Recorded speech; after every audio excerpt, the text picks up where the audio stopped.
هل ركوب البايك خطر مميت أم متعة وحرية مطلقة؟ هحاول في الحلقة دي أساعدك تجاوب على السؤال دوت. مبدئيا ركوب البايك خطر، بل هو خطر مميت، نقطة على السطر. It's a lethal danger. وأي حد يقول لك غير كده يبقى يا إما بيضحك عليك يا إما بيضحك على نفسه. إنما خليني أقول لك إن في نفس الوقت ركوب البايك هو من أحلى الحاجات اللي ممكن يعملها أي شخص عادي، الأفريج جو. حرية مطلقة وسعادة ليس لها مثيل. ولازم تعرف إن اللي بيكلمك ده واحد من عشاق كل ما هو على عجلتين، ولذلك أنا هدفي بسيط جدا، إني أعرض لك الحقيقة كما هي وإنت تاخد قرارك بنفسك. سواء كنت بتفكر تبدأ تركب بايكس أو لسه جديد في الموضوع أو حتى بتركب بقالك سنين، الحلقة دي هتكون مهمة ليك. ولو في حد يهمك شير معاه الحلقة دي عشان يستفيد. وفي النهاية هسيبك انت توازن بين المتعة وبين المخاطر.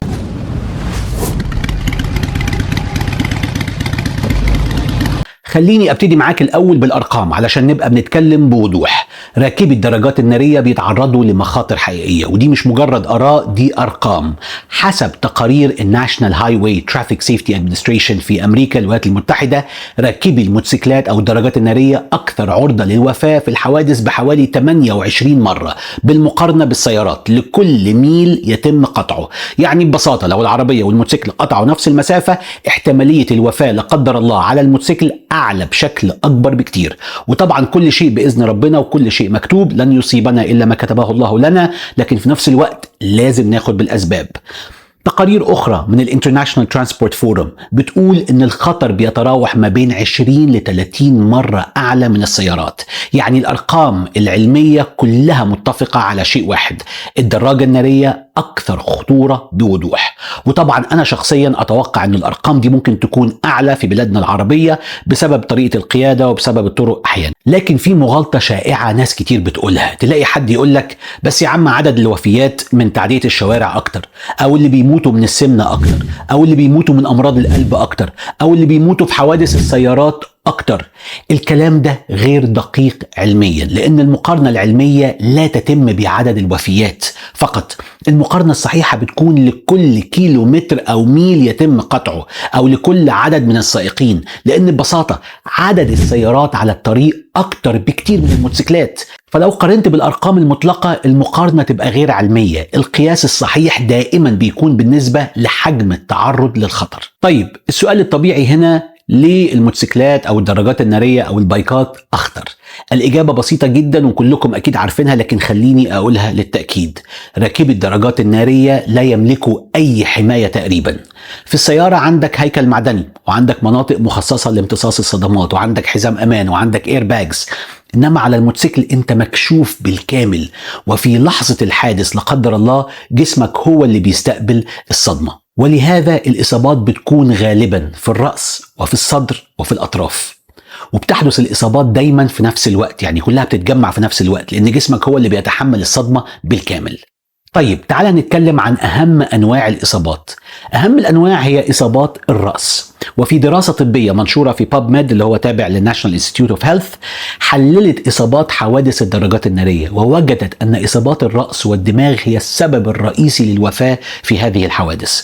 وده يفسر ليه الخوذة تعتبر أهم قطعة على الإطلاق. الهلمت مهمة جدا، وده ما فيهوش أي نقاش، وأي حد يقول لك غير كده يبقى بيضحك عليك. ارتداء الخوذة يقلل احتمال الوفاة بحوالي 37%، ويقلل إصابات الرأس بحوالي 69%، وده فارق ضخم جدا. وفي دراسة تانية عملتها يونيفرسيتي اوف كاليفورنيا في لوس أنجلوس أكدت أيضا أن ارتداء الخوذة يؤدي إلى انخفاض واضح في الوفيات. لكن على الجانب الآخر لازم أقول لك حاجة مهمة جدا. رغم كل الكلام اللي احنا قلناه عن المخاطر دوت، ركوب البايك أو الموتوسيكل يمكن يكون من أجمل الحاجات اللي يعملها إنسان في حياته. الحرية اللي بتحس بيها وانت على البايك صعب جدا تتقارن بأي إحساس تاني. وزي ما كتير من الناس بتقول، وزي ما كل البايكرز بيحسوا، أول ما بتطلع على الطريق وتفتح الثروتل وتحس بالهواء حواليك بتفهم معنى كلمة الحرية. في دراسات كتير بتقول إن ركوب الموتوسيكلات بتحفز مناطق معينة في المخ مرتبطة بالتركيز وبالمتعة. وفي باي ذا واي دراسة عملتها برضو يونيفرسيتي اوف كاليفورنيا في لوس أنجلوس، لقت إن ركوب الموتوسيكل بيرفع مستوى هرمونات السعادة زي الاندورفينز والسيروتونين والدوبامين، وبالتالي بيخلق إحساس قوي جدا بالتركيز وبالمتعة في نفس الوقت. ويمكن علشان كده كتير من الناس اللي بيكتشفوا البايكس بعد سن ال40 بيقولوا نفس الجملة تقريبا: انا مش فاهم ازاي ما كنتش اعرف المتعة دي قبل كده. ده لانه ببساطة المناطق دي في مخهم ما كانتش اتفتحت، واول مرة يركبوا بيكتشفوا جزء جديد من نفسهم. وده لان ركوب الموتوسيكل مش مجرد وسيلة تنقل، هي تجربة حسية كاملة. انا مش جوه عربية، مش ورق ازاز، مش جوه قفص معدني، انا جزء من الطريق. كل 15 دقائق تقريبا انت بتشم ريحة مختلفة، الهواء مختلف، درجة الحرارة مختلفة، طبيعة اللي حواليك مختلفة، جلدك بيحس بالهواء، ودانك بتسمع صوت الموتور، عينك بتشوف الطريق بألوان طبيعية مش من ورق زي ما قلنا. الإحساس ده صعب جدا يتكرر في أي حاجة تانية.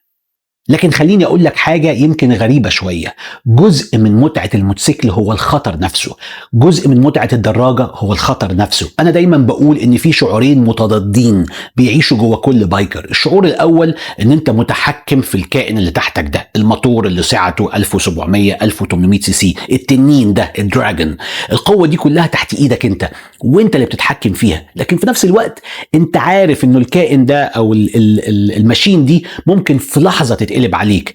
التضاد دوت ما بين السيطرة وما بين الاحترام وحتى الخوف في بعض الأحيان هو جزء أساسي من متعة ركوب الموتوسيكلات. وفي حاجات تانية جميلة جدا. الموتوسيكل بيخليك تكتشف العالم، أماكن كتير عمرك ما كنت هتروحها بالعربية، طرق صغيرة وجبال وصحاري وقرى بعيدة وبحور. فكرة انك تركب تو ويلز وتطلع تستكشف العالم فكرة جميلة، دي تجربة صعب انها تتوصف بالكلام. فدي كلها مميزات نقدر نعددها لركوب الموتوسيكلات. خليني اقول لك وجهة نظر شخصية ليا انا. ناس كتير بتقول ان الموتوسيكل بيحسن مودك او الدراجة بتحسن مودك لما تكون متضايق. انا بصراحة شايف الموضوع بشكل مختلف. البايك مش بيغير مودك، البايك بيضاعف مودك، بيامبليفاي المود بتاعك. فلو انت مودك حلو البايك هيخليك احلى 100 مرة، هيخلي شعورك افضل 100 مرة. لو انت مودك وحش البايك هيخلي الاحساس برضو اوحش 100 مرة. عشان كده انا دايما بقول ما تركبش البايك وانت متضايق، ما تركبش البايك وانت مش مركز، وانت تعبان، وانت ذهنك مش حاضر 100%. بلاش تركب، لان ركوب الموتوسيكل وانت مش في حالتك الكاملة او مش في وجودك الكامل هيكون في خطر عليك. انك تكون fully in the moment، مركز واعي وحواسك كلها شغالة، هو ده اللي هيأمنك على الطريق. وده في حد ذاته جزء كبير من متعة الموتوسيكل.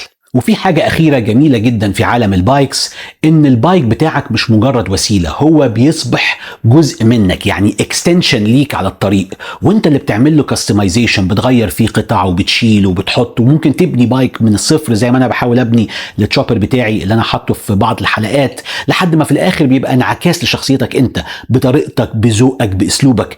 وده بيديك متعة إضافية ما بتلاقيهاش في حاجات أخرى يمكن تكون بتعملها، لأن البايك في النهاية مش مجرد آلة، هو امتداد ليك انت. طيب السؤال المهم جدا: هل يمكن تقليل المخاطر؟ الإجابة نعم. وأهم الطرق دي هي ان انت تلبس معدات الحماية او ما يسمى بالسيفتي جير، المعدات الأساسية اللي كلنا عارفينها: الخوذة، الجاكيت، الجلوفز، البنطلون والبوت، بالإضافة إلى التدريب وبعض الحاجات اللي ممكن تعملها على البايك علشان تحسن الرؤية. طبعا لازم السيفتي جير دي تكون معتمدة بمعايير السلامة. أولا هنتكلم على الخوذة، وطبعا في أنواع مختلفة من الخوذ أو من الهلمتس. في عندك أول نوع اللي أنا شخصيا بسميه الحلة أو اللي هي البان، اللي هي الخوذة الصغيرة اللي بتتحط فوق الراس، ودي في رأيي ملهاش أي لازمة، ولو بتلبسها يبقى بتلبسها فقط علشان الشكل. لكن من ناحية الحماية هي تقريبا لا توفر أي حماية، بل في وجهة نظري ممكن تضرك أكتر ما تفيدك، لأنه ممكن تكون معمولة من مواد ضعيفة يعني أو قليلة الجودة، وفي أي حادث لا قدر الله ممكن تتكسر بسهولة، وأجزاء منها ممكن تسبب إصابات إضافية. عشان كده أنا شخصيا شايف إن الأفضل إنك ما تلبسهاش أصلا لو أنت بتفكر فيها فقط علشان الشكل. الأنواع الرئيسية للخوذ زي ما انتم عارفين اللي هي الانواع المعتمده الكويسه: الفول فيس، الموديولر اللي هي بتتفتح من قدام، والثري كوارترز. وطبعا الاكثر امانا بدون نقاش هو الفول فيس، ثم بعد كده الموديولر لانه السيستم بيتفتح من قدام وممكن يتفتح لا قدر الله في حادثه، ثم الثري كوارترز اللي بتحمي راسك كلها ما عدا وشك من قدام. لكن خليني اقول لك حاجه مهمه جدا بخصوص الخوذ او الهلمتس: مش كل خوذه مكتوب عليها ان هي امنه تبقى فعلا امنه. كتير من الناس لما بتروح تشتري الخوذ بتسأل سؤال واحد: هل هي دوت سيرتيفايد ولا لا؟ طبعا دوت لمعلوماتك معناها ديبارتمنت اوف ترانسبورتيشن باختصار، يعني في الولايات المتحدة في امريكا. لكن الحقيقة الناس كتير ما تعرفهاش انه معيار دوت مش اقوى معيار سلامة في العالم. انا بعتبره اكشلي معيار فاشل، لانه في مشكلة كبيرة جدا ان هو معتمد على الاختبار اللي بيسموه السيلف سيرتيفيكيشن. يعني ايه الكلام دوت؟ يعني ببساطة انه الشركة المصنعة هي اللي بتقول ان الخوذة مطابقة لمعايير الدوت. مش شرط ان كل خوذة تختبر فعلا قبل ما تتباع في السوق. بمعنى اخر، المصنع ممكن يحط علامة دوت بناء على تصريح منه هو، وبعد كده ممكن يتم اختبار بعض الخوذ طبعا عشوائيا، لكن مش كل خوذة بتدخل اختبار قبل البيع. وده طبعا بيخلي معيار دوت مش كافي لوحده عشان تضمن الامان الحقيقي. عشان كده لو انت فعلا مهتم بسلامتك، في معايير تانية اقوى بكتير لازم تبص عليها. من اهمها معيار ECE، وده اللي هو المعيار الاوروبي. الفرق الكبير ان الخوذ اللي بتاخد ECE سيرتيفيكيشن لازم تختبر في معامل مستقلة قبل ما يتم السماح ببيعها. يعني الخوذة فعلا بتدخل اختبارات صدمات حقيقية عشان تحصل على هذه الشهادة. واحدث اصدار من المعيار دوت هو ECE 2206، فدور عليه على اي خوذة عشان تطمن. وده واحد من اقوى معايير السلامة في العالم حاليا. وفي كمان معيار اعلى في بعض الحالات اسمه السنيل SNELL، وده بيعمل اختبارات اقصى كمان على الخوذة. عشان كده النصيحة بسيطة جدا: لو هتشتري خوذة ما تبصش على دوت، الافضل انك انت تدور على ECE او على سنيل. وفي النهاية الخوذة مش اكسسوري، الخوذة هي حرفيا الفرق بين الحياة وبين الموت في بعض الحوادث. ربنا يسلمنا ويدينا خيرهم البايكس ويكفينا شرهم. طيب خلينا نتكلم على حاجة تانية مهمة جدا بعد الخوذة، وهي الجاكيت والبنطلون. لازم نتفق على حقيقة بسيطة جدا: أول حاجة بتلمس الأرض لا قدر الله في الحادث بتكون غالبا هي جلدك، وده أخطر شيء ممكن يحصل بعد إصابات الراس. لأن أول ما الجلد بيلامس الأسفلت على سرعة معينة بيحصل ما يسمى بالابريجن أو الاحتكاك، ولو السرعة أكتر من 40 كيلو في الساعة ممكن يحصل إزالة كاملة لطبقات الجلد لا قدر الله. والإصابة دي بتوصل أحيانا لدرجة الحروق من الدرجة الثالثة، بل في بعض الحالات بتكون أسوأ من الحروق، لأن الاحتكاك بالأسفلت بيزيل طبقات جلد كاملة. عشان كده حماية الجلد وقت الحادث لا قدر الله مهمة جدا جدا جدا. وهنا بتيجي أهمية الجاكيتات والبنطلونات بتاعة الموتوسيكلات، لكن مش أي جاكيت ومش اي بنطلون. زمان في الخمسينات وفي الستينات وفي السبعينات كان كل اللي بيركبوا موتوسيكلات تقريبا بيلبسوا جاكيتات جلد وبنطلونات جلد. ناس كتير كانت فاكره ان الموضوع ده مجرد شكل، لكن الحقيقه مش كده. الجلد الطبيعي هو واحد من افضل المواد في مقاومه الاحتكاك مع الارض ومع الاسفلت. عشان كده لحد النهارده في كل سباقات الدراجات الناريه اللي بيعملوا ريسنج بيلبسوا فول ليذر ريسنج سوتس، لان الجلد هو افضل حمايه من الاحتكاك. لكن طبعا في السنين الأخيرة ظهرت مواد حديثة، أشهرها مادة الكيفلار اللي كلكم يمكن تسمعوا عنها، وتم تطويرها بواسطة شركة دوبونت. الميزة في الكيفلار إن هو قوي جدا، مقاوم للاحتكاك، ويمكن خياطته داخل الأقمشة، وبالتالي ممكن تعمل بنطلون جينز أو جاكيت قماش أو حتى ملابس عادية بتداخل الكيفلار فيها، وبالتالي تبقى مضادة للاحتكاك. وده بيساعدك إن أنت تحمي نفسك وتحمي جلدك لا قدر الله في حالة حادثة. لازم نكون واضحين في نقطة مهمة جدا: افضل حمايه على الاطلاق لا زالت هي الجلد الطبيعي. لكن ان احنا طبعا بنسوق على الطريق ومش في حلبة سباق او في ريسنج يعني سيركت، مش منطقي ان كل واحد فينا يلبس ليذر ريسنج سوت كل مره هينزل فيها يسوق البايك بتاعه. عشان كده الحل العلمي هو ان انت تلبس جاكيت يكون مدعم بماده الكيفلار. الحاجة التانية اللي مهمة جدا داخل الجاكيت وداخل البنطلون هي الارمر، او اللي هي الحمايات اللي بتكون موجودة داخل الكوع، الكتف، الظهر، واحيانا برضو بتكون على الصدر، وفي البنطلون عند الركبة وعند الثايز عند الارداف. الحمايات دي بتكون معتمدة بمعيار برضو اوروبي اللي هو CE سيرتيفيكيشن، وده معيار السلامة زي ما قلنا الاوروبي. في مستويات مختلفة، في ليفل 1 وفي ليفل 2. انا بنصحك ما تستخدمش ليفل 1 لانه مش هيفيد قوي في سرعات فوق ال 40 كيلومتر في الساعة. فالمينيمم اللي انت تستخدمه هو ليفل 2 علشان لا قدر الله لو حصل حوادث تقدر تحمي نفسك بشكل افضل. طيب الحاجة التانية اللي مهمة جدا في اختيارك للجاكيت والبنطلون هو الابريجن ريتنج، لان ده التصنيف اللي بيحدد مقاومة الاحتكاك بتاعة الجاكيت وبتاعة البنطلون. هو عبارة عن 3 تصنيفات: A، دبل A، وتريبل A، وده جزء برضو من المعيار بتاع الاي سي اي سيرتيفيكيشن، وهو بيسموه الاي ان 17092 اللي هو اعلى ريتنج دلوقتي موجود.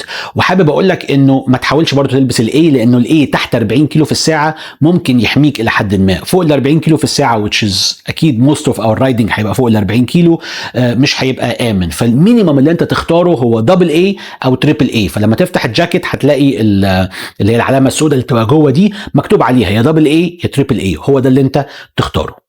نقطة أخيرة بخصوص الجاكيتات والبنطلونات وكل السيفتي جير اللي بتتشرى من الشركات، لازم تشتري من شركات معتمدة. باي ذا واي كتير من الشركات اللي بتبيع الموتوسيكلات زي هارلي ديفيدسون وتريامف وهوندا وبي ام دبليو، الجاكيتات بتاعتهم بتبقى more for the look rather than safety. وإن كان بي ام دبليو وتريامف بيعملوا one of the best riding jackets في الماركت، بس برضو بليز تأكد إن هي يكون فيها كيفلار، يكون الارمر بتاعها سي اي اتليست ليفل 1 أو ليفل 2 زي ما قلنا اتليست، ويكون الابريجن ريتنج يا اما دبل اي يا اما تريبل اي. ثم الجلافز، من اهم الحاجات اللي لازم تلبسها وانت راكب الموتوسيكل بتاعك هو الجلافز. وانا نفسي في بعض الاحيان بستهين بيها بصراحه، لان اول ردة فعل طبيعي لاي انسان لا قدر الله لو حصل له حادث هو انك انت تسند بايدك على الارض عشان تحمي نفسك، وبالتالي اول حاجه بتلمس الارض في الحادثه هي بتكون ايدك. عشان كده الجلافز لازم تختاره بعنايه شديده جدا. اول حاجه تدور عليها هي تكون حمايه للنكلز، يعني المفاصل بتاعه الايد. الجزء ده لازم يكون فيه قطعه حمايه صلبه، غالبا بتكون يا اما بلاستيك يا اما كربون. ثانيا حاجه مهمه جدا حمايه كف الايد.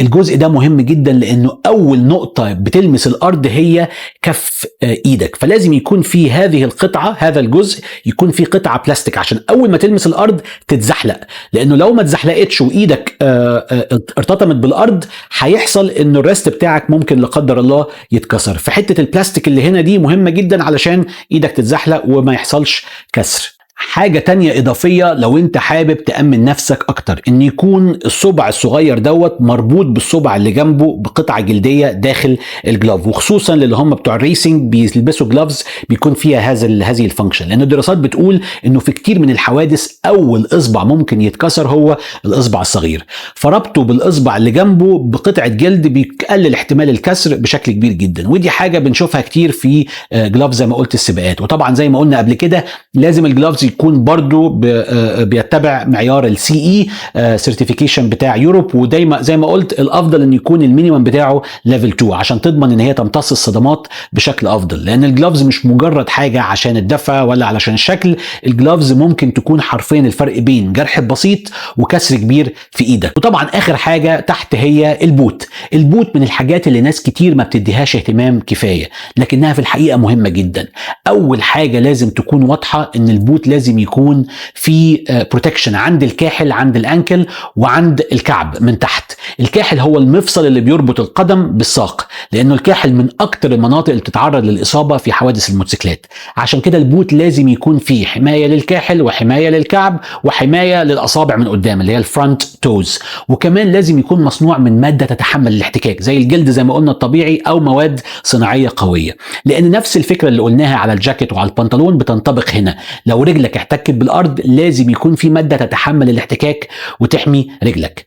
اما لو انت بتعمل ادفنتشر تورينج او اوف رودينج او انديورو فالوضع بيكون مختلف شويه. في الحاله دي لازم تلبس اكيد بوت مخصص للاوف رودينج. الانواع دي بتكون معموله فيها خليط من البلاستيك الصلب والجلد ودعامات قويه عشان تتحمل الوقعات الجامده، لانه في الاوف رودينج وفي الادفنتشر رايدنج بصفه عامه المتوقع اصلا انت ممكن تقع، وكتير من الاحيان ممكن رجلك لا قدر الله تيجي تحت البايك، فلازم البوت يكون قوي جدا عشان يحميك ويحمي رجلك. وفي حاجات تانية مهمة جدا ممكن تفرق بشكل كبير في امانك على البايك، وهي التدريب او التريننج على ركوب الموتوسيكلات. حاجة ناس كتير للأسف بتتغاضى عنها، خصوصا لما بيكونوا بيسوقوا بقالهم فترة طويلة ويقول لك يا عم انا خلاص بعرف اسوق مش محتاج.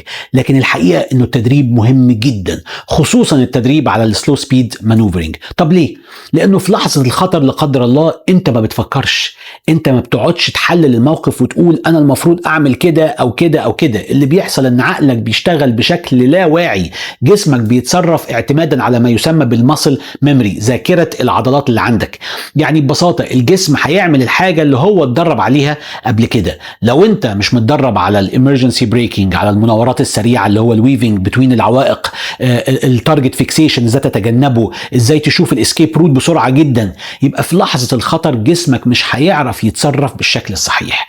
عشان كده التدريب مهم جدا، وممكن نعمل حلقة مخصوص عن مهارات القيادة. لو انتوا حابين بليز اكتبوا لي في التعليقات. وفي المقولة المشهورة بتاعت dress for the slide not for the ride، يعني البس السيفتي جير اللي يحميك وقت الانزلاق، مش اللي يخلي شكلك كول على البايك. وهقول لكم على نصيحة انا بعملها لما باجي اشتري اي سيفتي جير. طبعا بطمن ان هو يكون مينيمم ليفل 2 او دبل اي، ولكن في نفس الوقت بميك شور ان انا هلبسه كل مرة هطلع بيه على البايك. فما بشتريش حاجات بالكي وكبيرة ممكن تحرني او تخليني مش كومفورتبل على البايك، وبالتالي ما استخدمهاش كل مرة ببقى راكب الموتوسيكل بتاعي. وفي نفس الوقت حابب اقول لكم انه انا مش بيرفكت، يعني انا مش بلبس كل السيفتي جير كل مره، ومش بلبس دايما فول فيس هيلمت، خصوصا في المكان اللي انا عايش فيه حاليا في فيتنام. ما بمشيش على سرعات عاليه وبالتالي بلبس الثري كوارترز. لكن لما بسافر امريكا او ببقى في الخليج او ببقى في اي مكان في طرق سريعه بلبس طبعا اكيد الفول فيس هيلمت. ولكن دايما بحاول اختار الحاجه اللي تكون خفيفه، اللي عارف كويس قوي ان هقدر استخدمها كل مره هطلع بيها على البايك. فاتمنى النصيحه دي تفيد.